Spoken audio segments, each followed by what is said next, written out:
have the agenda down.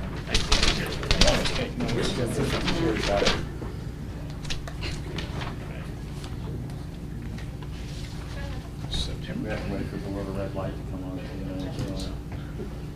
And just FYI, I've got bad quality again, so I don't know what's going on. Governed by If it's bad, I'll technology. upload. That's good. If it's bad, or if it doesn't look We'll well, go ahead and start I'll anyway. upload from the disk. Okay, that's fine.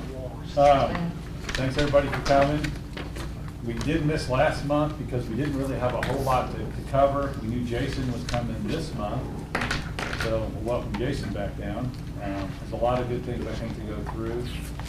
Today's agenda, we have the approval of the agenda, approval of the minutes, the TIF balance updates.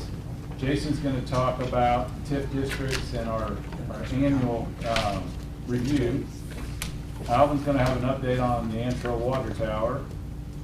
And then we're going to discuss a little bit about our field trip that we had out to the properties that we've been kind of talking about for housing. And then we have one bill from Cash Wagner on the apartment complex we'll discuss at the end of the meeting. So to get started, that's our agenda. I'm looking for a motion to approve the agenda or additions or subtractions from the agenda. Has anyone signed up to speak? Nope. Okay, I'll make. We have never asked anybody to sign up. Does anyone wish to speak? If so, sign up. So, If not, I'll make the motion to approve the agenda as presented. got a motion? Second? Carol got it? All in favor, signify by saying aye. Aye. Opposed, no. Minutes, which were sent out a couple weeks ago from our last meeting. Any questions, conversations about the minutes? I'm going to take a motion to approve the minutes. I'll make that motion. Got a motion? I'll second it. Got a second? Everyone in favor of approving the minutes from the last meeting, signify by saying aye. Aye. Opposed, no. Okay. TIF balance updates. These are hot off the press from Pam. So TIF Courthouse 1, $258,294.40. Wapaka TIF, $774,579.97. Web Wheel, $303,216.27. Riverview West, $6,052.88. Nothing's coming in for TIF LCD 1 or 2, which is not surprising. Excuse me. We really haven't done anything there. All right, Jason, we got to you pretty quick this evening. So Jason, as you know, is from Baker Tilly. He's basically the one that's helped us on the refinancing of the bonds and keeps track of the redevelopment of the TIF districts for us. So we have to annually have him make a presentation about those. So I'm going to open the floor to Jason. Well, thank you. Thank you for having me come down again. And, as mentioned, this is the annual report that's required by legislation. We came along a couple years ago where invite all the overlapping tax units and provide certain pieces of information. So what I've done is I've put together two reports for you. One kind of a maybe 40, 50 page report that has a lot of detailed information, detailed numbers, has some historical information about when the TIF areas were created, has some more information about the bonds, and then I have a PowerPoint that kind of try to summarize the booklet. So I'll kind of go through the PowerPoint presentation. Does everybody have copies that wants copies of that? Here.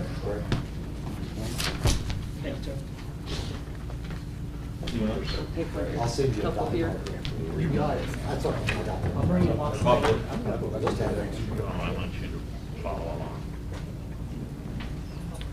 you.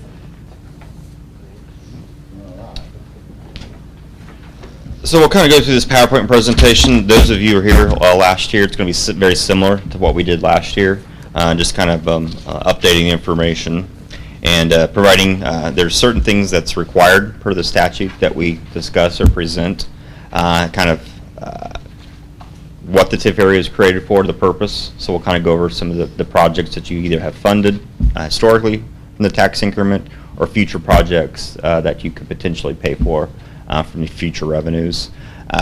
We've put together kind of an illustrative cash flow budget for the area, and then at the very end we put together a couple of schedules that kind of shows what the impact of kind of capturing the assessed value or passing it through, in your case, has on the overlapping taxing units.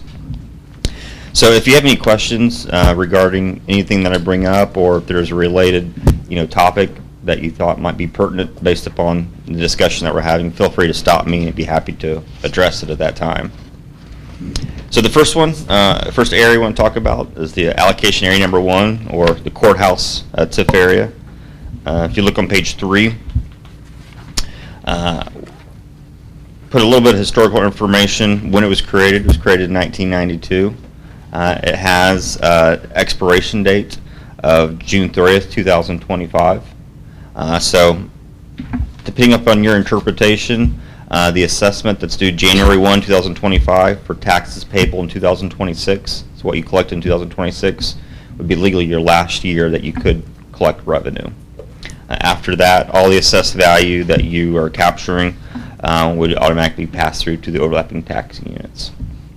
And we can see here on the next piece of information, something that we monitor for you and assist with the auditor's office. We look at what you've collected for the year and kind of compare it to what we've estimated. That way, if there's any large delinquencies, anything unusual, we bring it to your attention. So you can see in 2020, we estimate that you collect $196,710. You actually collected $196,597. So very good collection rate. Shows that everyone's paying their taxes and paying them on time. You can see in 2021 that we're only estimating $28,180 of tax increment, and that's because you as a board decided to pass through 85% of the assessed value that you could potentially capture. So by not capturing that 85% and only capturing 15%, the tax increment that we're anticipating you collect this year will be a little over $28,000. And then based upon 2022 assessed value information, we think that will increase to about $30,000 in 2022. Page 4, again, just for the board, but also for the audience, just what you've used the tax increment for, what projects you funded. Again, in 1992, the reason for the creation of the TIF area was to issue bonds to pay for the courthouse. Those paid off in 2011.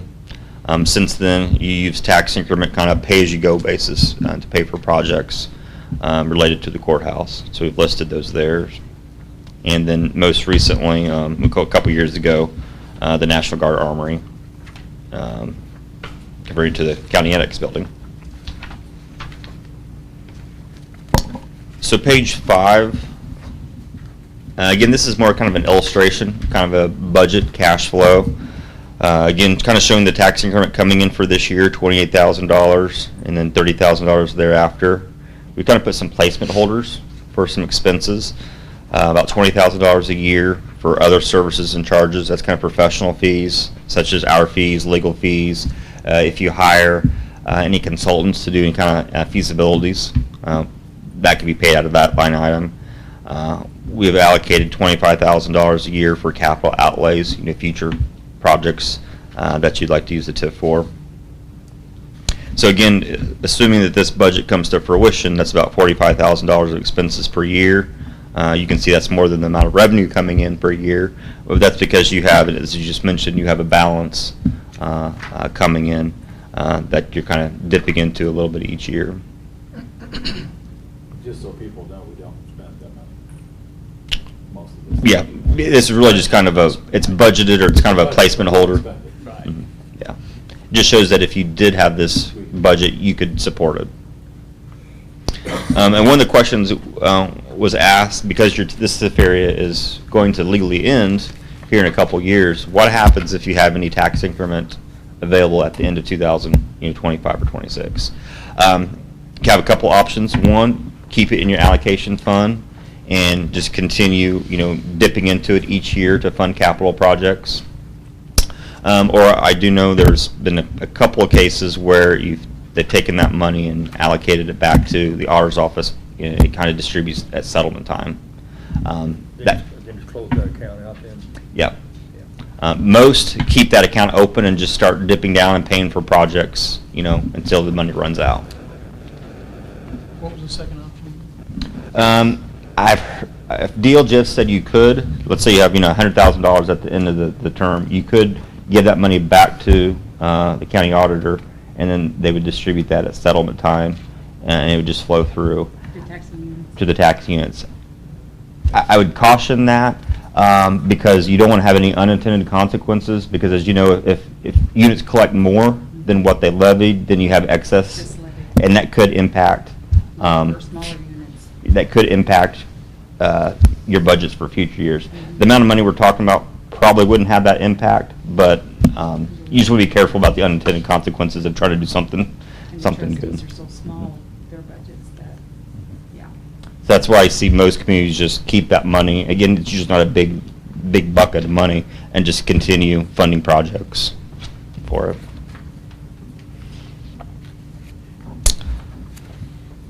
For future projects, talking about future projects on page 6, we just listed a few there.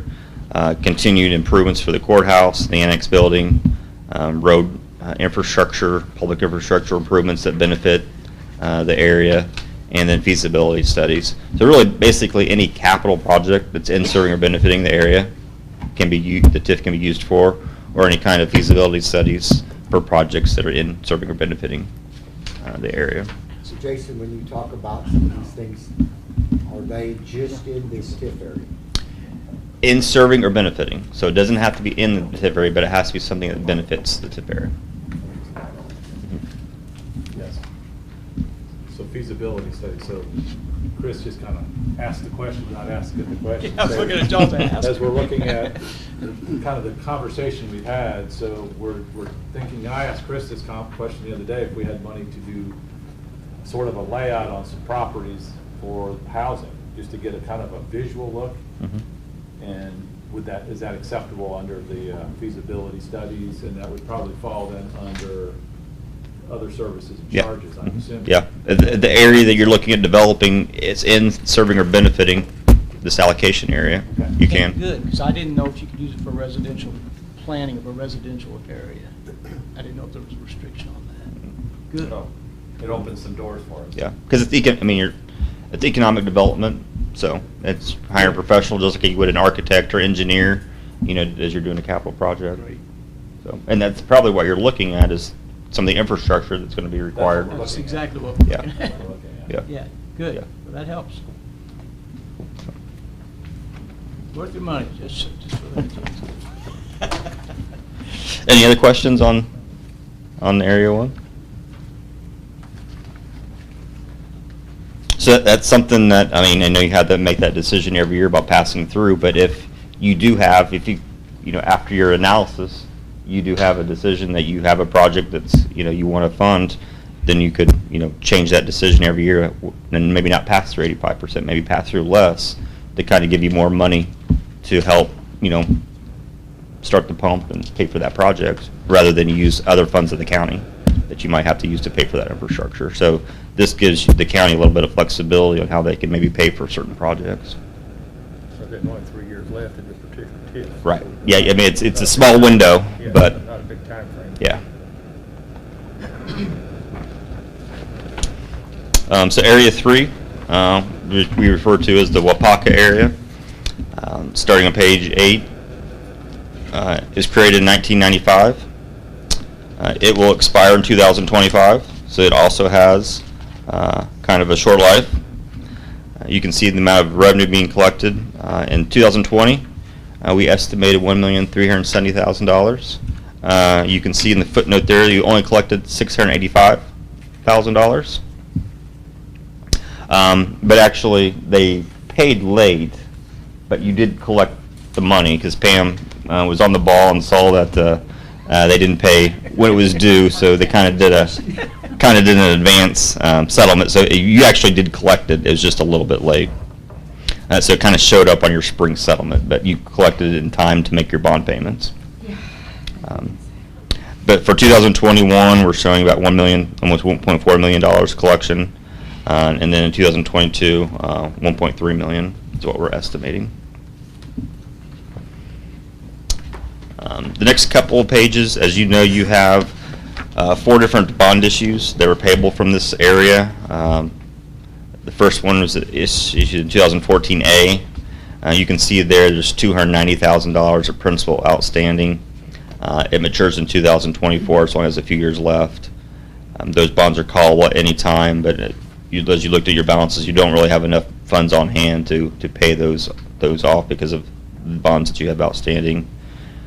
Interest rate's 3.75% for these bonds. Next page, talking about the 2016 A and B bonds. Again, when we looked at refinancing bonds, last year, we looked at these. The amount of principal outstanding just didn't really make it feasible to refinance and generate much savings. As you can see, there's $810,000 outstanding on the 16A bonds and $285,000 outstanding on the 16B bonds. But both on here and then the last bond issue that we did last year, the refunding a new money bond issue, there's $5 million outstanding there. If you kind of look at the second bullet point from the bottom, these bonds are payable from tax increment from the TIF area, but there's a minimum taxpayer payment from Wapaka. So we structured the bonds to make sure that the minimum payment that Wapaka pays is sufficient enough to cover all the bond payments. So the only thing the county and the County Redevelopment Commission has pledged is the tax increment from this area. But again, if Wapaka moves equipment out, property taxes decrease, and the TIF is less than enough to cover the bond payment, Wapaka steps in and covers the shortfall. Because we size the minimum payment to be high enough to cover the bond payment. There's no additional security from the county at all. And all those come due in 2027 except for 2114 and it comes in 2024. Yeah. And again, that's because your TIF area ends in 25, but your last collection's in pay 26. So, projects funded from the TIF from this TIF area is on page 12. Again, mostly it's for provide incentives to Wapaka and provide rail and improvements to the facility. We used some of that money here a year or so, a couple years ago for that Swisher Road and the other improvements down the block. Again, page 13 is just kind of an illustrative TIF cash flow, kind of showing the money coming in. Again, majority of the revenue coming in is to make the bond payments that we discussed, and we have set aside some money for professional services and charges and some capital outlays. But as you can see there, pretty much all the money that's coming in is being spent in this area. We're basically at a point, we just go over 100% of revenue in to revenue out. Right, yeah. So there's really nothing left. Yeah, less than $100,000 a year. Yeah. Which is another reason why it was important to get that minimum payment from Wapaka, because we didn't want to have any kind of risk to the county of either have to come up with some kind of shortfall or defaulting. Page 14, with the excess revenue that you have above bond payments, the commission's talked about what other projects could be funded on a pay-as-you-go project, and those are just listed on page 14. Which is not probable because there isn't much. Yeah.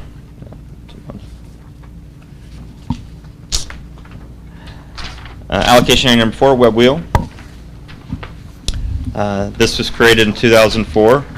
By statute, it will end 30 years later, in 2034. You can see it collects about $270,000 a year. We estimate $271,000 in 2020, and that was what was collected. We're anticipating a little bit less in 2021 and 22. There are bonds, if you turn to page 17, outstanding on this area as well. They were issued in 2004. They mature in 2024. As you can see there's only $300,000 of principal outstanding. And then if you heard earlier, you have a little over $300,000 of funds in that account right now.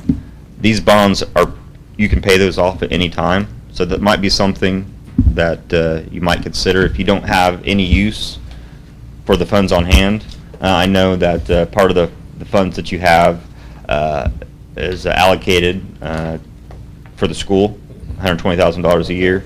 So I don't know how often that gets paid, but that might be something that at the end of this year, if you've paid all your commitments after you get your fall settlement, if you don't have any other uses for this money, you may want to look at paying these bonds off early. Now, No, the interest rate. yeah, I was gonna say, the savings on that, isn't that, Three something, 307. yeah, 307. So the savings on that, if you were to pay those bonds off early, looked at this yesterday, it was about $10,000 in interest is what you would save. So it's not a significant amount of savings, but, What's it do to circuit breakers? well, just paying the bonds off early, nothing. You're still gonna collect it. That would be the other question. Unless you pass through. Do we pass through or do we That's what I'm collect? saying. That's the question. Yeah. So the question would be, you pass through or you keep the whole 300 coming through, and depending on what, I would say that's gonna depend on the big project. Yeah. I would say that'd be the big conversation. And that's how I would see it. Yeah. But I mean, the big gain is if there are no projects, the big gain is passing through. once we Yeah, get you know, the savings is, what is it, 2024, so 3 years, it's $30,000 worth of interest payments roughly, plus or minus a little bit. I wasn't looking at the interest. was I looking know, at those taxes. but if you look at both sides of it, it would save us a few dollars, Yeah. or it would save the county a few dollars, save somebody some money, it wouldn't save us personally. But then at that point, if we decided the pass-through was a smart thing, then the board would make that decision. If there was projects to be funded, it's another option, so it would give us some options. Mhm. I was just looking at what we did with Area 1, what ended circuit breakers, So, and the school. That's one of the very involved. I can tell you from the school's point of view, if it's for the betterment of the community to help lower tax rates and to bring, we know that it's not gonna touch circuit breakers. We're at a $600,000 plus loss, but it's improved with the courthouse did. It lowered it 200-something thousand, so you just gotta keep chipping away at them circuit breakers. Mhm. So if it's, speaking for the school corporation, if it was for the betterment of all taxpayers to drive prices down in property taxes, I believe the school would be willing to forego any payments if we could pass through to make a difference to everybody. I think that's how. So the I would school- say, and I did not get these numbers, but we need to make sure if we allocated everything that we promised the school from 2021, I don't know if we have or haven't. They have not sent us invoices on the $120,000. Okay, so we know we've allocated that to them, so we probably won't be able to really look at this, I don't think, until we get across the first of the year. Because when will we normally get our payments? In settlement, probably not until December. Okay, so by January, we'll have a better understanding of where we sit. Mhm. And I would say then we can determine what's the best thing to do. Yeah. But it's definitely something to think about, because, again, we'd be making another payment, so that's gonna drop it just in itself. Right.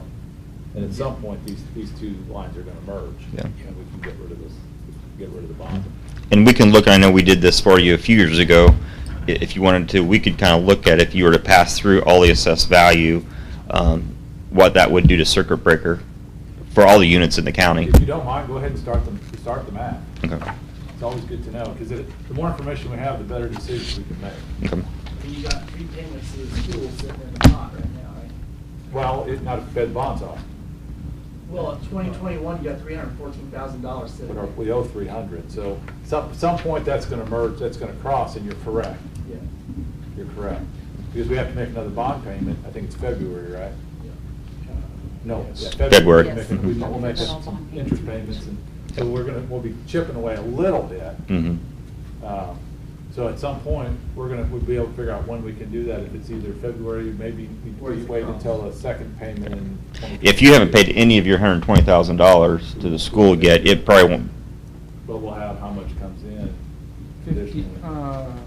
Like it's on you're gonna get another $100,000. Yeah. So it's Or $130,000. Kind of a push. So if we- Well, but half of that's gonna be used to make your February payment, so you're gonna be out $50,000, $60,000 short. We'll also drop the principal with it. Yeah. Well, not quite, because we have interest. Well, it's a $59,000 payment, and it'll drop it by 55. So we'll have to look at that. Yeah.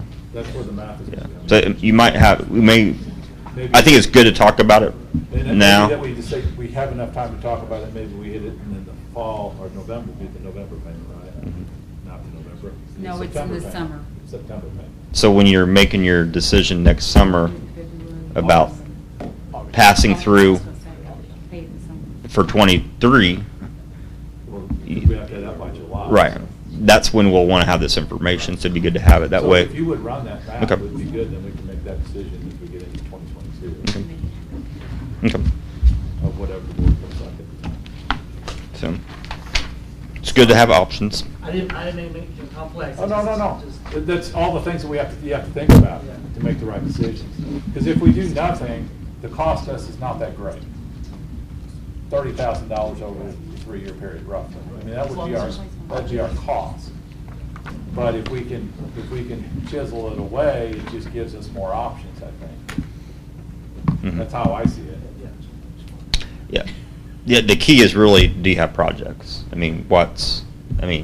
From a redevelopment commission standpoint, if you don't have projects, then you need to pass it through. But if you have projects, it's more efficient for you to capture it and pay for those projects rather than pay for it from somewhere else or have to borrow money. So that's, but I think we And should. that thing will run out to 2034, right? Mhm. That whole- That's Yeah. his district. Yeah. So kind of going back to, and we'll probably talk about this later, but kind of going back to that feasibility and the housing and infrastructure. As these areas end, you could, kind of going back to your statement, you can only use TIF for projects that are in serving or benefiting the area. You can always amend areas, so you can actually include the downtown, or the courthouse in this area, amend them into one area, so that way revenue from this area could actually pay for a project that's in currently your courthouse area, if, you had a project in your courthouse area that you need funds for. Everybody close your ears on that one. Here we go. So, that's just options to think about, if that's something that you're interested in. Page 19 is going to just kind of illustrative cash flow, showing the revenue coming in, showing the bond payments, again, out till 2024, and then just showing a placement holder for other services and charges and, capital outlays. So again, showing that if you did have a project, you could fund a project, $150,000 a project, for the next 5 years and still have a healthy balance. And again, just like your courthouse area, it doesn't have to be all or nothing. It doesn't have to be passed through 100%. It could be a percentage. Should change year over year. Yep. And then page 20, again, just what those future projects might be. We put in public infrastructure, road improvements, and then feasibility studies as well. Do you have a question, George? Oh, I thought you raised your hand. Sorry. No, It's like an auction, don't put your hand in. that's right. I've done that too many times. Any additional questions on the web wheel project? Well, your next few areas, there are less to talk about there. The Riverview West Development Area, it was created in 2015. It has a 25-year life, but that clock on that expiration date doesn't start until you issue bonds. So there really doesn't have a sunset date yet. We're collecting on that? It doesn't Correct. start till you issue the bond? Correct. Yep, under current law, if you, in theory, never issued bonds, this affair could go on forever. They just collect revenue. Mhm. Or pass through. Or pass through. Yeah. But right now, you're only collecting about $400 a year. $400. So you're going to have to collect it forever to generate anything. But as hopefully that area develops, the project that you had planned to pay fund from the TIF is public infrastructure and site prep. And then your last two areas, areas that you've recently created a couple years ago in 2019, TC1 and TC2. Same thing, has a 25-year clock. They haven't started making payments yet, but nothing's being collected in either one of those areas at this time. And then we've listed, what projects. So tip area like that, it goes on forever until you do something with it. Or you end it. Yeah, before you end it. Mhm. Yep. Yep. As long as you don't pledge the revenue towards bonds. Right. Or sometimes. If you issue a bond, something like that. Yep. It goes, it just sits there. Yes, but as we kind of talked about, you don't want to just have it sit there and just accumulate money if you don't have projects. So, Right. typically communities actually, If they don't have any projects, then they dissolve them. But yeah, in theory, they could go on forever. And then the last couple of schedules, I kind of put this, TIF 101 schedule. You guys are very familiar with this and understand the concepts of the base assessed value, and that you don't capture any assessed value that was there before the TIF area was created. The goal is to create a TIF area, capture that growth, put the money back into the area, and let it continue to grow over time. I kind of look at it as your 401k. It's kind of a long-term investment. Then once your projects are done, once you've retired, then all that money can be, assessed value can flow through to the tax base and help reduce tax rates. So what I've done here on the last couple of slides is to show not so much, what would happen if you pass through assessed value, but really the benefit that you've incurred by passing through that 85%. Kind of showing that if you hadn't passed that 85%, what that would have done to tax rates. So again, courthouse areas in the 2 taxing districts, Tell City and Troy Township. So I've shown here on page 31 for the Tell City taxing district, the top part of the schedule is the current tax rates, current assessed value, and current levies. And then you can see in the box there, tax rate, if you add up all the different units, the county, the city, the township, the library, the airport, the total tax rate's $3.45. You captured $979,000 of assessed value. Less circuit breaker, because even TIF areas in the TIF area, they get hit by the caps too. You collected $21,000 in Tell City. If you hadn't passed through that 85%, what would have happened would have been scenario 2 down at the bottom. So again, the county's budget, just kind of looking at the county, the first 2 line items, the county's budget would not have changed. The county is dictated by the state on what you can levy in property taxes. It's called your maximum levy. All the units are dictated what their ceiling is. And just about every unit, there are a couple in the state, most everyone's at their max. So for the county, you can see that the max is $4,052,000 is the budget payable from property taxes. You can see the assessed value of the tax base of the county at the top is $621 million. If you didn't pass through that 85%, the tax base of the county would have only been about $613 million. So to fund that same budget of $4,052,000, you need a tax rate of 66 cents, or the county would need a tax rate of 66 cents to fund that budget. Where now, if you look at the top of the page, you only need 65 cents. So because you'd have had less assessed value in your tax base, you would have needed to charge a higher tax rate on all the taxpayers in the county. In your CCD fund rate, that's a little different. That rate can stay the same no matter what the assessed value is. So if you hadn't passed through that 85%, the county's Cume Cap Development Fund would have received, you can see in the far right there, $2,350 less. So if you kind of look at that, all the units within the county, you can see that if you hadn't passed through that assessed value, the difference between the 6.5 million and 900,000, the tax rate for Tell City would have been about 7 cents higher. So instead of being $3.45 like it is now, it would have been $3.53. And to your point, that would have increased the cap for all these units in the county. So from a taxpayer standpoint, because in Tell City the tax rate's well over $3, just about everyone's hitting the cap. So they're probably not really seeing that big of an impact in their annual property tax bill because they're, whether it's $3.53 or $3.45, they're probably still at the cap. But who's seeing the difference is the school and the county and the township, because their circuit breaker losses have gone down some. So there's a net benefit. Correct. Yeah. But but from the Redevelopment Commission standpoint, you're only collecting $21,000 of TIF instead of the $137,000. Correct. So that's the trade-off. But as you said earlier, if we don't have any projects, why collect it? Right. Yeah. I mean, the whole purpose of TIF and economic development is collect the TIF, fund your projects that's going to serve or benefit the TIF area, to either retain the assessed value or to grow it, and then pass it all through. So hopefully, once the TIF area ends, instead of it being, you know, $10, $20 million, it's $30 or $40 million that you can pass through to help reduce tax rates even more. We have one question. Tony, has the school seen a net benefit from doing that? With the For the circuit pass breakers? through? Yeah. Yes. Yes. Yeah, we lowered our tax rates again this year at the school.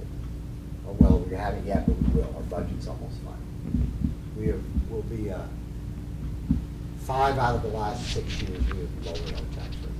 So by doing that, that helps all the units Yeah. and reduction in circuit breaker. To a point, and you know that everybody tries to max out their Right, budgets. yeah. It takes a group effort from every county office. Right. And every civil office to make that work. Yeah, yeah, you're, Everybody's trying to pull every dime they can, Yeah. it does not work. yeah. I mean, you're right. What You one, give it up, somebody takes it. what one unit does affects everyone else, so. Everybody needs to be on the same page of not asking for their max budget, schools included. And it makes a difference when everybody works together on it, but that's not the scenario that's being seen consistently. Mhm. And I don't mean to pick on you, Tony, but I know you do your homework, so that's why I asked you. Everything's a benefit. But as you said, you know, the intent of these TIF districts primarily are to grow things. And if there's, you know, to collect money just to collect money, and we have nothing to do to grow the evaluations, it's just pulling money out of the system. Right. Yeah. That's my evaluation of it. Yeah. The last page, again, part of the part of the courthouse allocation area is also in Troy Township. You know, same kind of concept there. You know, we collect $337,000 of assessed value there. About $6,900 or $6,900 is what you collect. You could collect $2.2 million or $46,000, but not doing that, you can see that Troy Township's tax rate decreases by about 3 cents, almost 4 cents. Now here, because the tax rate's under $3, the taxpayers in Troy Township probably do see a benefit because they're under the cap. And about a $100,000 house, they probably see a $12 reduction in their property tax bill. But here too, that also reduces circuit breaker cap because anyone that's at the 2% cap, like presenting rental property or farmland that are at the cap, by reducing the tax rate, helps reduce circuit breaker for everyone as well. But here, homeowners would definitely see an impact on their property taxes by the reduction in tax rate.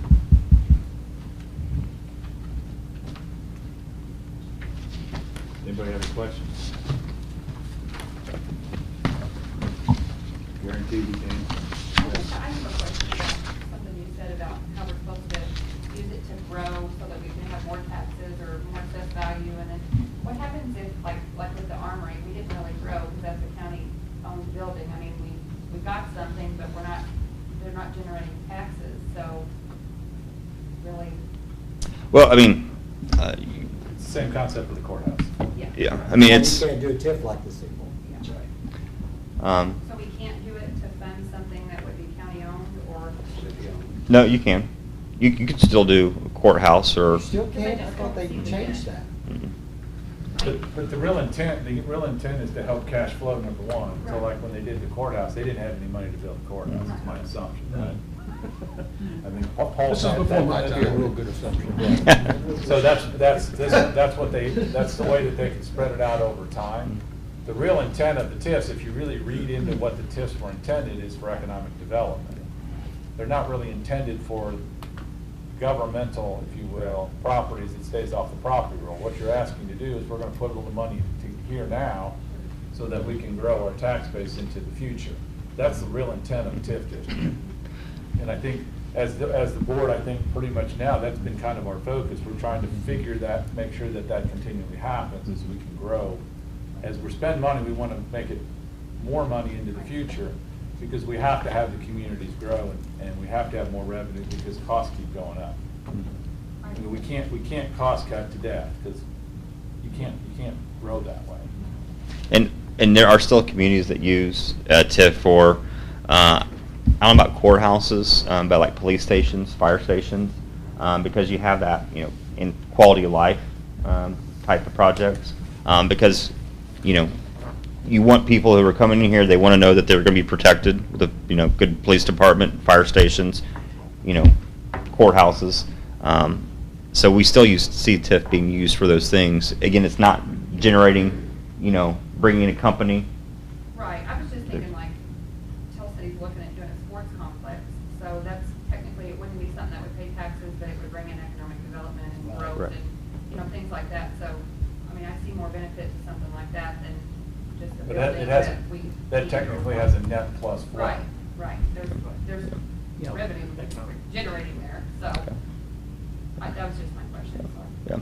No, it's a good question, because we still see TIF being used for public assets, because that's just as important, having a nice courthouse, nice annex building, nice fire stations. When a new company's coming to look at it, this is the argument that I hear from the communities, is when companies come looking in, they want to make sure that they're coming to a community that's, pleasant to look at, and they feel safe, and so that's where you can cross that. TIF can be used for these other things that are not your typical economic development. Thank you. Another question for Jason? While we have you up here, Jason, I'm just going to have you go ahead and follow up with some of the discussions on, we talked about housing. Could you just kind of give us a brief overlay of other potential options that just relate to housing? That's just a couple years ago, you really couldn't create housing TIF areas, except for low income housing, and they had real tight restrictions that just didn't really make them very economical, and not very many were done throughout the state. But I think 3 years ago now, those legislators were getting a lot of, and I know we've talked about this for years. I mean, one of your issues down here is housing stock. How to incentivize developers to, come here and invest in your community for houses. And, your community is not alone. Probably almost not all 92 counties in some places have the same issue. So the legislators changed the law to allow you to create housing TIF areas. So now we're seeing quite a few of them pop up, actually. It's because they're having the same issues as you, is we have jobs, but we don't have employers because we don't have houses. But the problem is, it's kind of hard to, create a TIF area and fund incentives for a housing development when there's no money there to prime the pump. And usually housing development, it's to make it worthwhile, it takes a few years to get enough houses to generate a sufficient amount of revenue, to come in to help pay up bonds or to provide incentive to developer. It's not like Wapaka when they come in year one, they invest $5 million in land and $20 million in equipment. You're taking, it's going to take a number of houses over a number of years.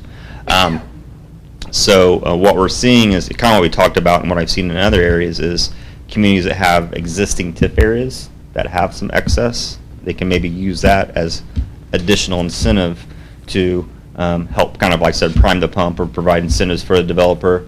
A lot of times I see to help pay for infrastructure, because like a lot of developers, they'll fund the infrastructure, they'll pay for the infrastructure, but then they have to pass that cost on to, the people buying the houses, and that just really eats into their profit margin, and that's what makes it not very profitable, and why you don't see that many developers, building houses. So anything that communities can do to help ease some of those costs and help incentivize the developer to come in and say, hey, there is some profit to be made. That's what we're seeing. A lot of the communities I'm working with, they're just paying for public infrastructure, roads, streetlights, sidewalks. I have seen some that are even doing more and providing more incentives to the developer, but that's what I often see. Again, that helps the developer not have to incur those costs or pass it on to the homeowner. The TIF area of these newly created, like subdivision, is just the area within a subdivision. Is that TIF area that they create? It can be just that, or you can expand it to be even more. One of the areas where I live, from Newcastle, where I came from, they have housing is actually an existing TIF area, has commercial. The developer wanted housing eventually, so they're actually creating the housing development. There's like a theater and some restaurants coming in, so they're included that commercial just to help build that housing TIF area as well. So it doesn't have to just be the subdivision. It could go out further than that if you wanted to. But primarily what you've seen, but it's just been around for a couple of years, is that TIF is just used for infrastructure, like water lines, sewer lines, street, curbing, and things of that nature. That's what I've seen so far, and typically because that's all it can afford. Right. Well, I guess my question is, this is, in the past, TIF has just been used like for, community buildings and businesses. I'm not sure what role government has in the private residential housing sector of the economy. That's something you gotta, Yeah. it's relatively new Yeah. approach, and how involved should, a government body get involved with that? Yeah. Well, it's kind of like, and that's kind of the question for, any business, how much should we incentivize them to locate here, whether it's TIF or tax abatement even. It's really, what your needs are, if housing stock is what you need, it's anything that you can do to incentivize that. It's kind of what your priorities are. And that's why I think a lot of them are saying, okay, we'll help you with the public infrastructure, but I know I've had some developers say, well, come in and give us some of that TIF so we can help offset the mortgage payments, for a year. That's kind of gets to your question, do we really want to go that far in incentivizing? I think this group's looking at infrastructure. Incentivize builders, provide, get the utilities, get the road in, and let it take off. But that lowers the cost of the lots. Right. And it's one of the things, Paul, we got to talk about is, don't we start a lot at 20,000, we provide you all utilities, all of a sudden that lot's 30. No. This group is trying to lower them cost, and it's no different what we do for industry, right? Right. We spend a lot of money for industry over the last 25 years. Yeah. But it's an asset to them too, to get people to live here. Yep.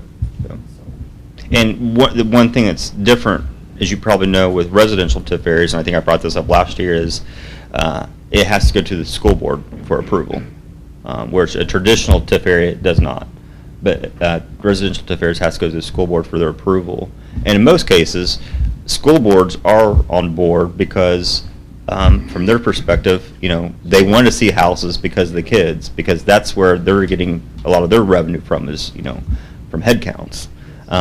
So in most cases, schools want more students, and this is a way to help them out as well. Or they wouldn't if they had to build more. Well, I've had some counties where some school districts, they're not concerned about head count. If anything, you're right, they're worried about, Cost. yeah. Build more buildings, Yeah. more staffing and all I'm that. sure I see that here. Yeah, I can see it in growth areas where they'll want to try to shy away from Right. it. Yeah. Isn't this like any other ROI calculation? I mean, it's basically what you're willing to invest in order to get Correct. something back. Yeah. I mean, What- it boils down to that triangle right there. Correct. I mean, whether it's residential or industry. I mean, that's Well, That's Just just the math talking of it. people instead of widgets. the math of it. Right? Well, I think it's also trying to figure out, and this is the big picture, which we talked about a little earlier, where everybody's got to come into the same kind of a play set or mindset. You have to look at the whole community as a whole and not just segment it. So we can't just say, okay, this is all about housing. The question is, how does housing affect the rest of everything else? So how does industry affect the rest of everything else? How does the sports complex affect it? How does all this stuff affect the whole? And I think as a county and a cities within the county, that's one thing I think we've got to get a direction on. And everybody's going to have to play in that game if it's going to work. Now, we can go about our little things here and there, but ultimately we still have to be looking at the same thing. And when we look at any community, a dying community is not good. And I mentioned this at the last meeting. We have to have growing communities. And here's the negative with some growing communities. Well, I don't want new neighbors. Okay, I get that. Okay? But you know what? If we don't grow, you won't have any neighbors. Because you will literally disappear as a functional government and as a functional community. So ultimately, we still have to get this whole thing moving in one direction. We're just a small section of it. This board is a small section of it. Without it, our hospitals can't function, our cities can't function, our communities cannot function. We become unfunctional because we don't have any money. And unfortunately, it takes money to make this thing work. It takes jobs, it takes people, and unfortunately, it takes the right people. Okay? So when you look at where our growth really has to come from, it's how do we take this whole thing and make it a productive community? And productive, I think, is the key word. We have to be productive. Otherwise, we no longer exist. Can we do that in a point where you don't really upset the apple cart too much? Yes, we can. I mean, there's less people in the county and the city today than there was when I moved here 30 years ago. That's not healthy. You know, for most of us in this room, for the most part, you know, it's not gonna probably affect us. Maybe Erin, she's probably the youngest one. Maybe. May affect Erin. Thanks. Positive. Hang her out. You know. So, but I think we have to look at that, and that's really what, when I asked Jason to talk about this and what we've been trying to talk about, that's really where we're at. We're just a section of this thing. So. Well, and I that would makes tell any you, sense. on the way down here, I was talking to the economic development director of a northern part of the state, and the county owns an ideal parcel of land. All the utilities are there, and he said he had a company from Chicago and a company from Illinois come there, but they drove through, and it's a rural area. There's no houses. So they're asking, if we come here, where's the employment? Where are we going to get the employees? And so, I mean, I'm not trying to push the housing, but I will tell you, other communities are doing the housing deal because of what you're talking about. So, unfortunately, just like tax abatements where you have companies kind of competing between different sites in Indiana, you're kind of competing against your neighbors. It's kind of the same thing for these housing is they're doing it because they know they said, if you're not growing, you're dying. Correct. Part of the equation. But how do you make these marketable? What marketable? Bonds, if you're gonna do the infrastructure. I mean, we know, assuming the lots all sell, Right. I mean, you have to assume the lot's gonna sell relatively quickly, right? Mhm. You can't have these lots sitting there for 5 years because you got debt. Yeah, So how do you?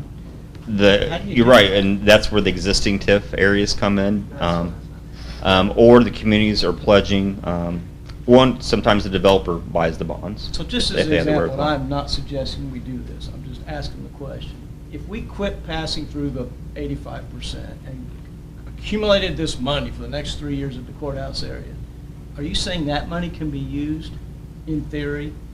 Is that what you're talking about, using excess money from the courthouse TIF area to help fund that infrastructure? If it's in serving or benefiting the courthouse area. And you can make the argument it is because of residential It development. can work. And it's inside the TIF area. Yeah, and That's- even Web Wheel, I don't know where these I'm just areas throwing you're this out talking to about, think but we could amend the area, like, let's say, Web Wheels, in this part of the county, and, the courthouse is over here. We could amend the area so they're basically one area.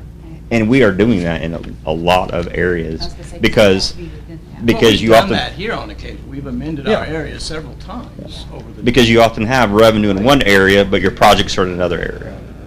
And you can only use TIF that's been in serving or benefiting that area. So we'll amend the area to have one big area. I think the important thing for us, that what we looked at and talked about as this group, this is an experiment. Like John said, everybody's gonna be on board. We're not talking about a massive amount of money. We're talking about developing a 16-acre parcel of ground with utilities and a road. This is not millions and millions of dollars. Mhm. That's right. It's not. Well, as we said, we gotta start somewhere. It's Yeah. a start. We've gotta start. We've gotta, new people, new ways of thinking. And if we develop a 16-acre parcel and sell 15 lots out of it, then we're educated Mhm.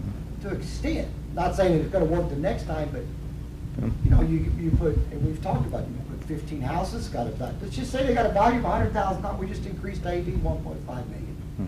We didn't have that before on a $200,000 or $300,000 investment. Mhm. That's Yeah. a big deal. Yeah. And if you're using an existing TIF to pay for that 1.5 million can flow through your tax base right away. Yeah, because you're not tipping. Because you're not having to TIF it, because you've used. The TIF We're not thing on looking to create a residential monstrosity here. Well, that's right, John, that's why I was It works, asking. and Jason hit it, it works really, really well if the developer buys the bond. Exactly. And really for the developer, when you think about it, it's a pretty good deal. He gets his money back plus interest. If he trusts he can sell the lot, that's right. Yeah, Right. so everybody's got skin in the game. You're in Owensboro, or your Jago's in Owensboro, and they buy 30 acres and put 50 houses on it, and it sells in 6 months or a year. That's a heck of a deal. Well, Alvin, you had a comment, question? Well, there's two. The first one, or the second one I'm going to say first, is the redevelopment area. When he says area, you mean redevelopment area, correct? Not Mhm. TIF area. or you mean TIF area? It depends on how the money's spent. Well, the redevelopment area that some parcels are in is the redevelopment area 3, which covers most of the county, or most of Troy Township. And the boundary's just right here along State Road 37 right now, so it'd be easy to. So it may already be included. to do that. It'd be easy to put it in. So that's one. Yeah, the primary one was, though, is there's other, are there not other tools that could be utilized other than TIF bond, TIF residential TIF bond, type of bonds? To provide incentive to pay for the Provide infrastructure? incentives for infrastructure. You're looking at, well, ARP money can pay for water and sewer. You know, ARP money that the county received, you know, you can use the county's income taxes. You can use, you know, property taxes to pay for infrastructure. But I caution you there because what you don't want to do is pass the assessed value and reduce your tax rate by 6 cents and then issue bonds payable from property taxes and have to raise your tax rate 7 cents to pay for it. That doesn't make sense. And so we can do that analysis, see which was more efficient. But I mean, as you know, counties are kind of limited in what revenues you have. So yeah, you can do a bond payable from property taxes or income taxes, or use cash on hand. In ARP, It'll cause David to have a heart attack. yeah, your ARP is something that communities are using for water and sewer because that's an eligible expense. I think our challenge here is a lot of those revenues are already sucked up someplace. Yeah. Big portion of our is already too, because taking care of the county. So, No, I mean. You mean revenue? What Jason's saying is we have a lot of options to look at and a lot of things that we can, at least, we have an opening of the door. So I think we can at least continue the process. Because we know that at some point, we think we can at least do the math to figure out what we can finance when we get to that point. So once we know, the problem is we don't know. We don't know much.